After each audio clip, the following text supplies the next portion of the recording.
Si vous êtes sur cette vidéo, c'est que vous savez sans doute déjà ce qu'est une base en règle générale.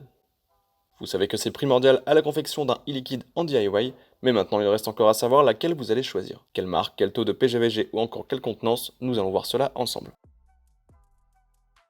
Premièrement, sachez que la marque importe peu dans le choix, en tout cas en termes de composition. Vous pouvez tout à fait préférer l'image de telle ou telle marque, mais en termes de composition pure, pas de différence. Pour celles et ceux qui ne veulent pas s'embêter à calculer le nombre de boosters à ajouter pour la nicotine, il existe des packs DIY. Si vous ne le savez pas, les packs DIY sont des produits dans lesquels le nombre de boosters de nicotine est déjà calculé selon la base présente dans le pack. Vous n'avez plus qu'à mélanger.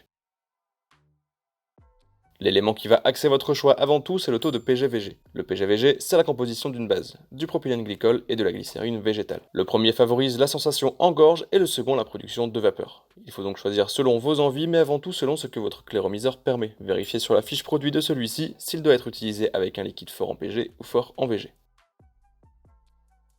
Dernière information à prendre en compte, la contenance. Celle-ci variera selon vos envies. Si vous comptez faire beaucoup de mélange car vous vapotez beaucoup, alors partez sur du 1 litre. Si vous souhaitez simplement tester, nous vous conseillons de prendre un petit format comme du 115 ml. Pour un vapoteur classique, une base ou un pack DIY de 200 ml peut vous tenir un mois complet. Une fois l'arôme mélangé, cela représente pas moins de 23 flacons de e-liquide tout de même.